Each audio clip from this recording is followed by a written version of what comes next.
তো জিম এসে গেছি। আর আজ বৃহস্পতিবার জানি না কী মারবো, কারণ আজকের দিনটা বৃহস্পতিবার দিনটা সেন্সির হিসাবে থাকে, যেটা বলো ওটা আমার মারি দিই। তো জিম এসে গেছি, বোতল নিয়ে নিয়েছি, ওটা ঢুকি। আমি যেটা বলেছি ফিজিক্যালি চেয়ে বেশি মেন্টালি বেশি পেন দেয়। আর মানে যে রেপগুলো থাকে ওগুলো কমপ্লিট করাটা মুশকিল হয়ে যায়। যেদিন অ্যাপ মনে থাকে সেদিন মনের জোর নিয়ে আসা দরকার। আর একটা টার্গেট হিসাবে যে 30টা 25টা 20টা ওই টার্গেটটা কমপ্লিট করে তাহলে ডে বাই ডে নিজের মাইন্ডসেটটা ইমপ্রুভ করা যায়। আর একটা মনে স্যাটিসফ্যাকশন থাকে যে আমি এটা কমপ্লিট করেছি।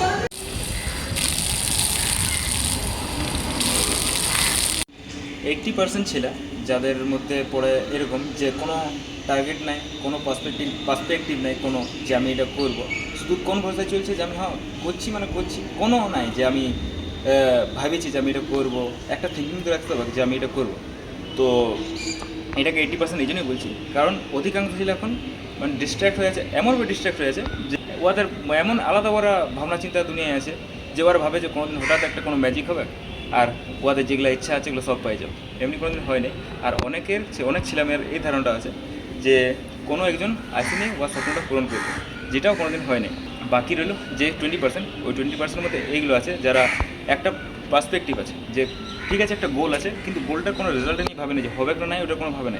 শুধু এটাই আছে যে আমি এখন যেটা প্রেজেন্টে যে কাজটা আছে ওটা আমি করে যাব, বাস। ওই গোলটা পৌঁছিব না পৌঁছিব ওটা আলাদা ব্যাপার, ওটা আলাদা ম্যাটার। অনেকে সাকসেসফুল হয়, অনেকে হয় না, ওটা আলাদা ম্যাটার। কিন্তু যে একটা গোলটাকে ঠিক রেখে টার্গেট রেখে যে কাজটা করে যাচ্ছে ডে বাই ডে, কোনো রেজাল্ট না পাওয়া সত্ত্বেও ওই কাজটা করে যাচ্ছে, ওটা আমার মনে হয় একটু বেশি, ওটাই বেস্ট। আর যেটা হচ্ছে হয়তো এই ডে বাই ডে একই রকম কাজ করে সাকসেসফুল হবে কেউ, কিন্তু সবাই তো হবে না। তো যারা হচ্ছে না ওরা সাকসেসফুল না হলেও ওদের কাছে একটা কী থাকবে, হিন্দিতে যেটা বলে তজুর্বা, সেই জিনিসটা থাকবে। তো কোনোটাই ব্যর্থ হয়ে যাবে না। আর একটা দাদা আমাকে বললো যে তুই ডে বাই ডে একই ভিডিওতে একটা জিনিসই দেখাচ্ছিস, যে রেগুলার একটা জিনিসই করছি। তো আমার মনে হয় যে ওই আলাদা আলাদা জিনিস কন্টেন্ট খোঁজার তো ঠিক আছে, একটা রোজ আলাদা, কিন্তু ডে বাই ডে একই রকম কনসিস্টেন্সিভাবে যে যদি কেউ করতে পারে তো আমার কাছে তো মনে হয় ওটাই বেশি সেরা, কারণ এটা করতে বেশি কষ্ট লাগে। গাড়ির লাইটটা যেটা বলেছিলি ওটা গাড়িটা দিলি, ভালো রকম খরচা আছে, ওখানে কম বলছিল মানে আতিপাতি দোকানে, আর এখানে একটু বেশি বলছে। তো এখানে গাড়িটা আছে,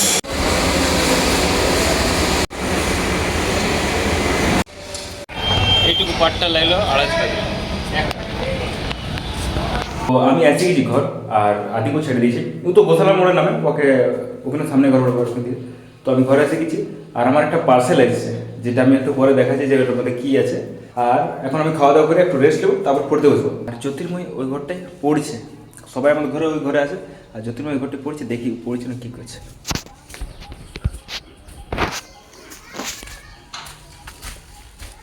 কী করছে রে? পড়তেছিলি না? হ্যাঁ পড়তে কোন ক্ষেত্রে পড়ছে?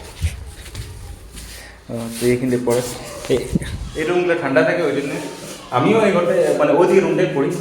আর ইও বই খাতা নিয়ে এই রুমটাতে আসছে। তো দেখি এবার আমি একটু পরে নিয়ে আসছি, একটু রেস্ট করি। তো আজকে আমার ক্লাস ছিল না, তো আমি লাইব্রেরি চলে যাই। যেতে যেতে আমার ক্লাস থাকে না, সেদিন আমি লাইব্রেরি চলে যাই। তো আজ আমি লাইব্রেরি চলে গেছিলাম আর মাত্র এখন। আর ওয়েদারটা আরও সেই আগের মতন মেঘলা করে দিল। আর যে পার্সেলটার কথা আমি বলেছিলি যে আসবে আজকে, তো ওটা আমি আমার বোনকে দিয়ে খোলা করাইছি, ওটার ভিডিওটা দেখলাম।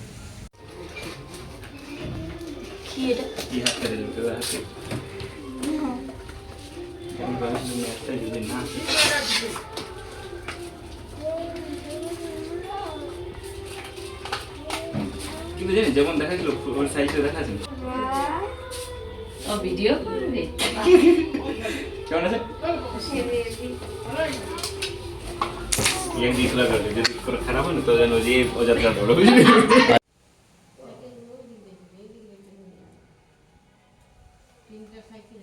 এবার কী লাভ, আমি বেশিরভাগ সময় ভিডিও আমি নিজেই একাই বানাই।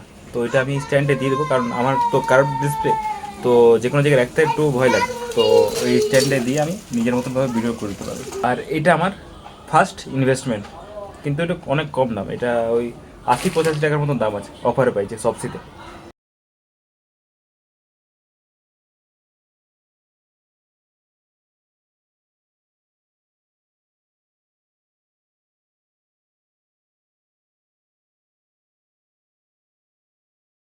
তো আমার এবার ক্লাস আছে, 7টা বাজে গেছে, ওই 6:45 7টা বাজে, এবার রেডি হবো, ক্লাস আছে।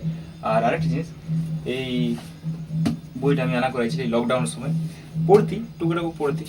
আর এখন রিসেন্টলি আমি ঠিক করেছি যেটাকে আমি আরও পড়া শুরু করব। আর একটা ভালো হ্যাবিট তৈরি করার জন্য আর মেন্টালি বেশি করে এটা একটু দরকার। আর বাইরে ওয়েদারটা মেঘলা দারুণ করে আছে, হালকা হালকা হাওয়া হচ্ছে। গোটা দিনে দমে গরম ছিল, কোথাও কোথাও তো আর কারেন্ট ছিল না, রাজীবদের ওদিকে কারেন্ট ছিল না। আর এখন মেঘলা মেঘলা হেভি হাওয়া, হালকা হালকা হাওয়া দিচ্ছে, তো ওয়েদারটা দারুণ করেছে। আজকের ভিডিওটা এখানে শেষ করছি, কারণ আজকে আমার ক্লাস আছে।